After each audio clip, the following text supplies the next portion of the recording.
Howdy, howdy, everybody. Welcome back to episode 39 of A New Direction.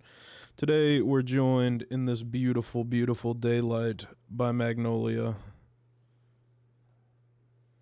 Yes, she will be joining us on this episode. She's actually always here, but very rarely does she make an appearance. And so, using the daylight we have today, we are going to get to be graced by her today.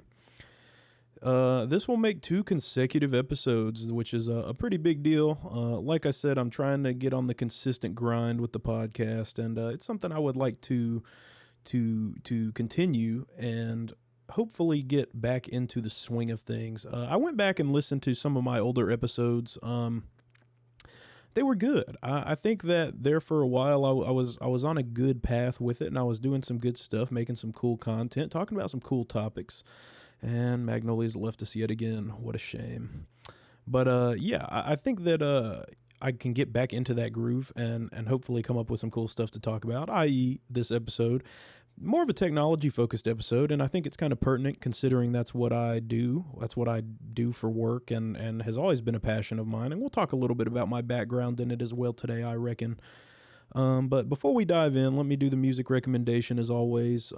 Today I'm going to be recommending the album The Necrotrophic Abyss by Snorlax. Good Pokemon reference there, although the album has nothing to do with Pokemon.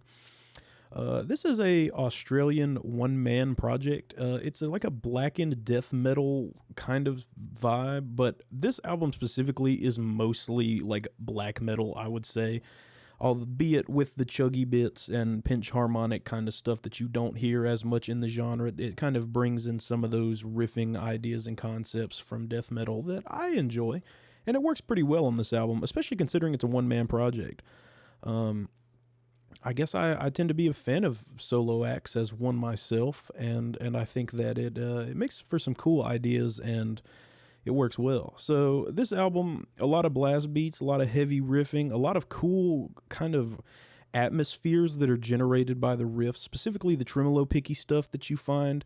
The standout tracks that I listed here are Fortification as well as the title track. Fortification is probably my best recommendation for this album. It's probably my favorite off of it. Just a really heavy track, some cool build up through the beginning, a really cool spooky riff to bring us in, and it just kind of develops into a very cool conclusion. A lot of blast beats and cool patterns and hard stops kind of thing going on. It's a sweet album. Would recommend it. Maybe not to people who are more into the death metal-y side of blackened death metal. Like I said, this album does have it, but I feel like it kind of leans a little bit more into the black metal side. So with that being said, let's dive into the actual podcast episode. I just wanted to talk a little bit about technology. I think that technology is probably the greatest innovation that, and I say technology specifically referring to like digital things, probably the greatest innovation of the more modern era. We have more advancement between the Industrial Revolution and now than we did for the thousands of years that preceded that. Obviously, you had some pretty big things going on in ancient times, but nothing quite like the incredible technology that we see and use today. So the first topic here I wanted to talk about is AI. I think that's a pretty big talking point these days. I am kind of on the fence about AI. I think it does incredible things, especially when, we're talking about AI in the context of consumer devices. You have, your assistants, you got Siri, Gemini, Microsoft has Copilot. The abilities of AI to augment our day-to-day lives, I think is very impressive. I use mine all the time. Siri is responsible for setting and turning off my alarms every morning. I use it to set reminders and that kind of thing. It's nice to be able to just talk to your phone and your phone does what you want it to do. I don't know. I think that AI in that context is very cool. I think the, digital AI augmented photo processing that we see from phones like the Pixel series from Google, side note, I think Google is really at the top of the game as far as AI is concerned, at least in the smartphone market. I don't know. I think that I think that they really know what they're doing. And the Pixel series has always been well regarded for its cameras, and the cameras are almost functionally comparable, I would say, to other phones, but it is that AI processing that really brings it to the next level and allows you to get some very authentic images. I think a lot of times you see from other brands, their smartphone cameras tend to sort of oversaturate things, really make colors pop and make things a lot brighter and less realistic, less true to the original source material. And I think that Google specifically kind of does the opposite. They're kind of a contrarian in that way, wherein they sort of portray things as they are. And that's not to say that they are spot on. You're not taking something, you're not taking a picture of something with like a DSLR where it's like a perfect just representation of what you're looking at. But the processing they do, I think, really brings out the nuance of photos without doing too much. I think specifically you see a lot of that with like iPhones. I think they tend to really brighten things up and kind of put a sheen over things that's not necessarily realistic. And I think a lot of that has to do with social media. I think, excuse me. I think that social media really has a tendency to make people want to make things as pretty as possible, and iPhones kind of cater to that in the sense that they provide images that are just very contrasty and oversaturated and less realistic. And that's not to say that's a bad thing, but I think somebody who is a real photographer and appreciates like photography, I think would be a little bit more inclined to choose the Pixel for its more natural renderings. So yeah, back to the overarching topic. AI, I think, has incredible capabilities, but it also has some scary possibilities as well. I talk to a lot of people and they tend to think that AI is going to be like the downfall of society. I don't know if I would necessarily go that far. I guess it's certainly possible, but I see it more as the potential for it to be kind of used in a negative way is very high. You see these internet deep fakes and that kind of stuff, and that's all AI. And it is kind of scary how close they get, how indistinguishable they can be, at least without looking at a fine-tooth comb and kind of knowing what you're looking for to give away that it's an AI generated image. But that alone, AI generation. Recently at the the school I work at, we rolled out a program that has that capability. You're able to feed it a prompt and it can generate an image based on what you put in. That kind of stuff is kind of, it's cool, but at the same time, it's kind of frightening, right? Like, it can generate images of people that don't exist. Like, you can pull up a picture of somebody that literally has never existed, has never been born. It's a completely computer generated person. And that's kind of the main thing I think about as far as I don't know how frightening maybe AI is. When that whole fad kind of first started, I remember seeing a post about it, and that's kind of always stuck with me. It's like, these are people that don't exist and have never existed. And maybe to some that's kind of a moot point, but for me, like, it's kind of freaky, right? It's kind of like a there's a word for this. There's a word for an uncanny valley. It's like, I'm looking at a person, but this is not a real person and has never been. So the image generation, I think, can be really cool, especially for creative things. You can generate cool images to spark your creativity, but on the other side of that coin, there's that freakiness that comes along with seeing a picture of somebody that doesn't exist and the capabilities of what that could be in the future. And, I guess kind of tying it into work, as I mentioned in the last episode, I work at a school. And so AI also has this other element where you have like ChatGPT that is many students and people use to help write their papers, help, create their projects and that kind of thing. And while I think that's a good resource, and as a student myself, while I don't take advantage of that most of the time, I still think it's a cool tool to have. You know, you can generate your outlines to give you some ideas and formatting ideas, but, you know, excuse me, sorry, I just ate before I recorded this, so I might be a little burpy. But yeah, you can augment your workflow with it, but also, you know, people are using it in a way to it will literally just complete their work for them, and I don't necessarily agree with that. And there are these AI detectors that claim that they can detect AI by comparing your response to like the known language models that exist, but I don't know. I kind of feel like there's some plausible deniability that comes along with that. I mean, I have written papers on my own, completely of my own word, that have set off AI detectors at like a higher percentage than one would think. So I think there's kind of some wiggle room and plausible deniability there that makes it maybe a little inaccurate. So I think there's definitely some issues with it, but you know, overall, I don't necessarily believe that AI is going to be the downfall of our society. I don't necessarily think it's going to be something that's going to like gain sentience and overthrow the world and make us, you know, slaves to a computer. But in a sense, I mean, maybe we are already slaves to a computer. You know, we all have smartphones. We are all on social media, you know, stuff like TikTok. And I mean, I guess I at least see that with younger generations because that's what I tend to be.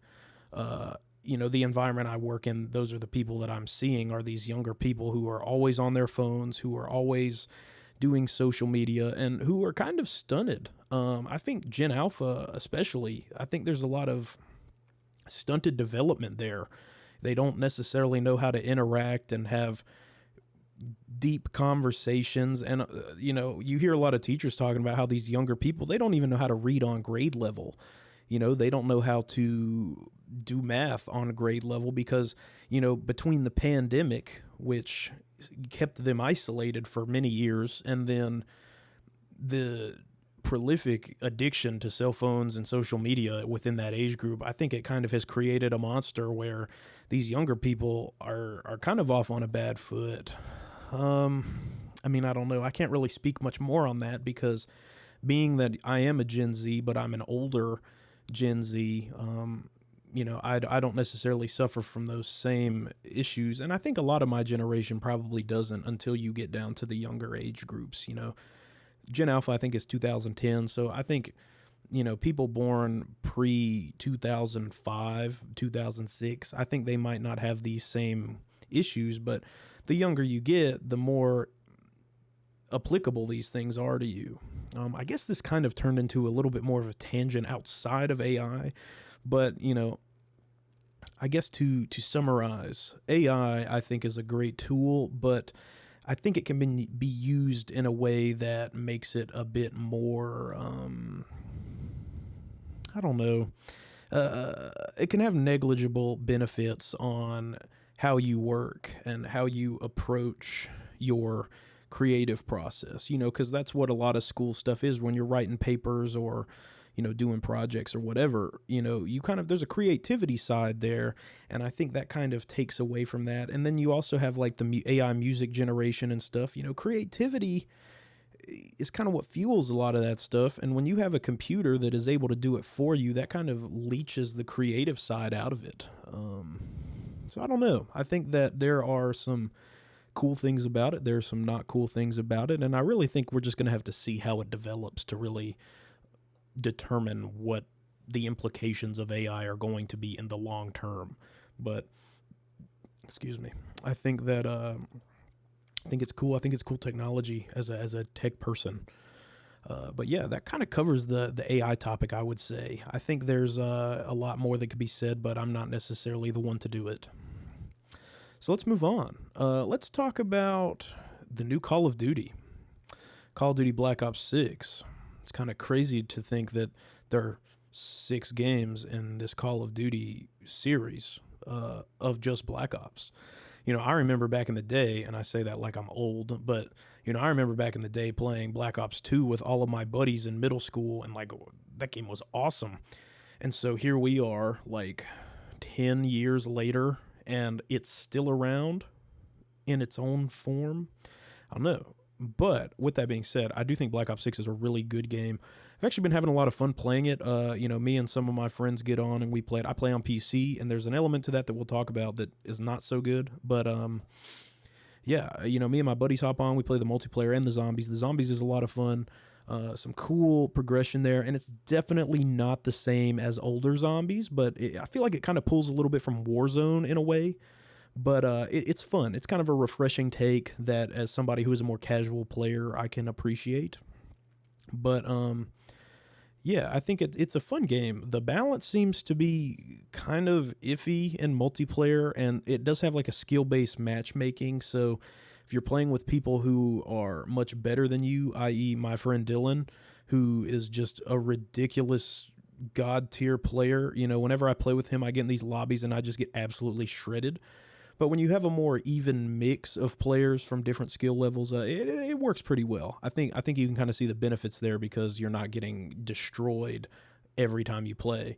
But there's some cool playlists. The Nuketown 24/7 playlist was pretty fun, and Stakeout. Oh, I love Stakeout. Such a fun map. As somebody who really loves those grindy kill locker maps, from Battlefield, Metro, and Locker. I really enjoy Stakeout, and it's a fun grind. It's a fun way to get a lot of XP, and the map is fun enough that I don't necessarily get bored playing it very quickly. And talking about the grind, the camo grind, obviously Call of Duty has the challenges that you complete with each weapon to unlock the camouflages, and it's kind of been a staple of the series for a long time. But it works very well in this game. They kind of took it back to the more Black Ops 2 style, or at least that's what I would call it, where you start with the headshots, you have to get 100 headshots with the weapon, and then there's 2 special challenges, and then you unlock gold by completing the last challenge. And then, you have Diamond, where you get gold for all the weapons in a class, and then you have Dark Matter, where you get Diamond on every weapon in the game, and it kind of makes for a fun grind. It's not too challenging because the game modes and the maps just work well enough that I feel like you are able to accomplish it relatively easily without having to like sit down and be like, I have to get 50 headshots this game. Like, it just kind of comes naturally. But it's still fun enough because it kind of gives you something to work towards, which I think is very important in Call of Duty, because a lot of times these games tend to lose themselves, I think, where you're just kind of arbitrarily playing for no reason. The camo challenges could really give you like an incentive in the multiplayer to continue playing. And the camos look good. I mean, they're really good looking and well rendered camouflages that I think work pretty well. And they're cool looking. There's some really cool ones that are kind of unique, and they're not all stupid, serious desert woodland camos or anything like that. There's some cool ones in the game. So overall, I would recommend Black Ops 6 a lot, with the caveat that if you're on PC like I am, you really need to use a controller. I play with keyboard and mouse, which kind of puts me at a disadvantage because controller on PC has aim assist, and it's pretty intense aim assist at that. You see these kill cams, and people's crosshairs are like flicking over to the enemy when you're not even necessarily aiming directly at somebody. That's the only big con I can say as a PC player. Keyboard and mouse is a bit of a disadvantage, which is something that 5 years ago you would have been like, wow, that's crazy, because keyboard and mouse was the way to play. But, these days I would definitely recommend that you play with a controller if you're on PC. But, I think that kind of covers Black Ops 6 as far as my opinion about it. It's fun. I would recommend picking it up, especially if you have Game Pass. I mean, it's free that way. And you can always buy the Vault Edition upgrade if you are interested in to try something new or something, get the extra content. I think you get the Battle Pass Premium with that, so there's new unlocks and whatnot that come along with that. But, Black Ops 6 is pretty good. I would recommend it. On to the next. I want to talk a little bit about Chromebooks because, the school that I work at uses Chromebooks. That's like the main thing. And Chromebooks are really shitty, guys. I mean, my experience with them is at least they're just weak. They're weak build wise, which for me is job security. I repair them. But, we have issues with the hinges popping out of them or the screens busting from minor impacts. they're kind of weak, and they're not exactly the most capable. I mean, they have like 4 gigs of RAM and 64 gigabytes of storage, which obviously, I guess I'm kind of putting a bias on this because I come from a desktop with Windows and have used them in the past for forever. And I also have a MacBook. So, I have the Mac OS experience as well. And Chrome is, I feel like, just specifically designed for schools in mind, or with schools in mind, I should say. I think that it works really well for what students have to do doing these online learning platforms and stuff like that. But they're just so weak, man. I mean, it kills me, some of the damage that I see come across the bench. Like, well, and I guess a lot of that is to really blame on the kids as well. There's just a ridiculous amount of damage that a middle schooler can do to a computer. People throwing them across the room, or I had one this past week where the bezel popped off around the screen, which you literally just clip in. Like, you can pull it off with a trim puller and it'll just click right on. The bezel came off, and so this kid just took the whole thing apart, or tried to, and broke the hinges. The screen fell out, like the mounting bracket on the inside just broke out. Like, I was like, how the hell does this even happen? Like, what are you doing? What if you want to expose? I was conflicted, right? Because, like, on one hand, I appreciate the curiosity with the technology because I feel like younger people don't necessarily have that anymore. But on the other hand, it's like, do it on your own computer, man. If you have a laptop at home, break that open. I mean, just why are you doing that? In class? I don't know. But I guess the counterpoint to that, though, is they're easy to break, but they're incredibly easy to fix and work on as well. The Chromebooks that we use are all Lenovo's, except for a certain sect of Dell computers. But all the Lenovo Chromebooks, I mean, it's one circuit board, it's 8 screws, and a battery, pretty much. And that's really all you've got as far as the internals. There's not a whole lot going on in there, and they're really easy to fix. They're really easy to work on. They're easy to swap things in and out. I rebuilt like 15 of them about 2 weeks ago for a little project, and it went smooth. It was easy, and they just work. And it's great for me because it's a lot of good experience with the hardware and learning about how these things operate and work together. But also the fact that, like, it's incredibly satisfying when you take apart a whole computer and rebuild it in a new shell and it works. Like, that's a very satisfying thing. Chromebooks, I think, are really good for that. So I'm kind of conflicted on them. I can't say I would ever personally buy one. And I guess that's because my use case just doesn't really align. But there are some really cool,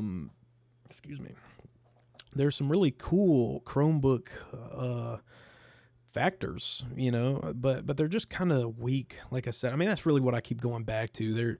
They're just weak, man. I shouldn't be able to, break it so easily, and it's very easy to break them. And I mean, they're cheap for a reason. Maybe I'm harping on them a little bit too much without that factor in mind, but they're tough. They can be a bitch to deal with. But overall, yeah, Chromebooks are they're tough. They're tough. Not because they suck. Well, they do suck, but not because of the fact that they're Chromebooks, but because of how they're used in my environment.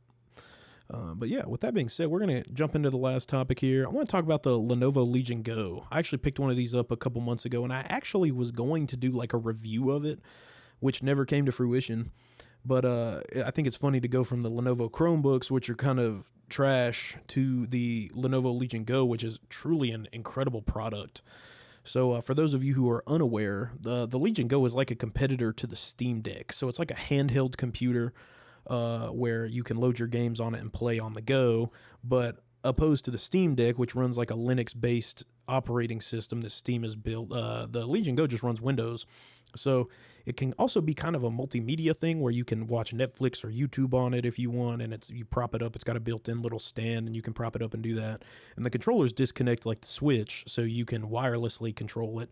And it also has a cool functionality where it will kind of work like a keyboard and mouse, where you can turn it on, and one of the controllers, you flip it upside down. It comes with a little base, and it works like a mouse. It's got a scroll wheel and buttons and everything. It's really cool technology. And, most people would be buying this because they want to play games on the go. And while you can, I almost think that's the biggest weak point for it, because the battery life is just not great. It's a very chunky, heavy, big system, and running Windows and running that Ryzen Z1 Extreme processor takes a lot of juice, and so it tends to die fairly quickly if you're not plugged in. But if you're tethered, if you're laying in bed and want to play, which is mostly how I use it, it's perfect for that. I mean, you can play endlessly, it's comfortable, it's easy to hold. It is a bit heavy, so if you're looking for something a little lighter, the Steam Deck might be a better bet for you. But the screen is really the big selling point. It's got probably I think the biggest screen out of all the handhelds that are on the market right now, and it's really pretty. It's not an OLED, but it's really contrasty and bright, and it looks really good, and stuff just kind of pops off the screen at you. And it's big enough that when you're laying in bed and holding it, like, I almost forget that I'm playing a handheld. It's almost like sitting at my desktop because the screen is just so big. I've been playing Skyrim on it, Minecraft on it, and Baldur's Gate 3 on it, and it just runs through everything just fine. The performance is there. The software controller is decent. You can control your fan curves and everything and adjust the brightness and the colors of the joystick LEDs and all that, and it just works well. Airflow can be a factor that you may want to consider with it.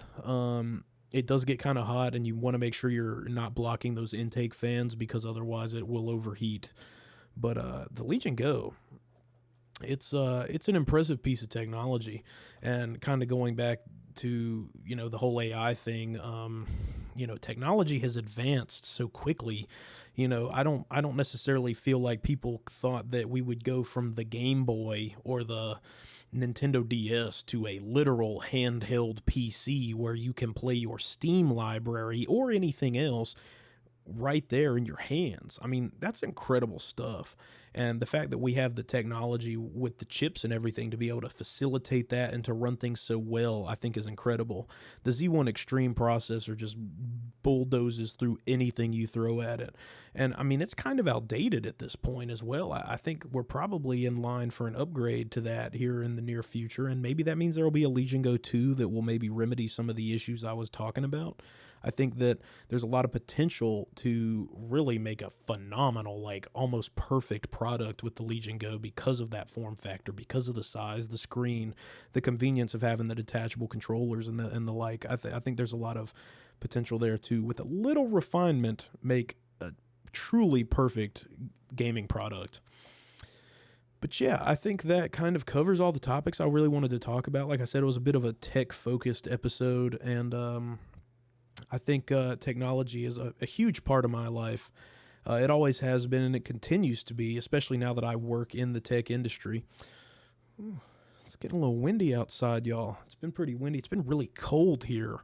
It was hot for a long time. Like, the start of this month was like 80 degrees, and then like a week or two ago, it just fell and got incredibly cold, and I think it's here to stay, which I'm not exactly opposed to. I love the cold, I love the wintertime, and so this is prime time for me. But yeah, I mean, I think that kind of covers it. Tech has, like I said, been such a big part of my life, and it's cool to see the evolution of these things as time goes on. I'm very curious to see what the future is going to look like. We have new smartphones coming out every year that kind of have to have new features to become appealing and become attractive to consumers. So I'll be curious to see what kind of features are added there and what will trickle down from other industries into the tech market to create some very cool stuff. We have the VR stuff, we have the augmented reality stuff, we have, all kinds of crazy technology that just continues to get better. And so I think that there's a lot of,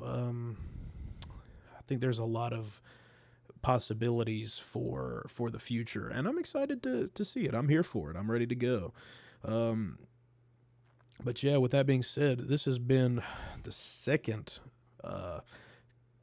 back-to-back episode of A New Direction here that I've done in a long time. Be up on Tuesday. I'm recording this ahead of time, so it'll be up on Tuesday.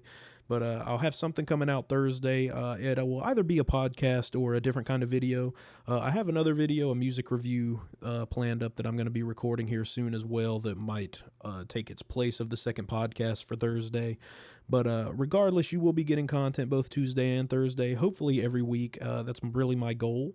So with that being said, I appreciate y'all's time. I hope you enjoyed the talk, the chat. I kind of got off on some tangents and rambled on a little bit, and maybe not make too much sense at some points, but yeah, I just kind of got to get back into the practice of this stuff, and that I will. But with that being said, I've been Colin. This has been episode 39, and I hope to see you for episode 40, the big one. Let's do it.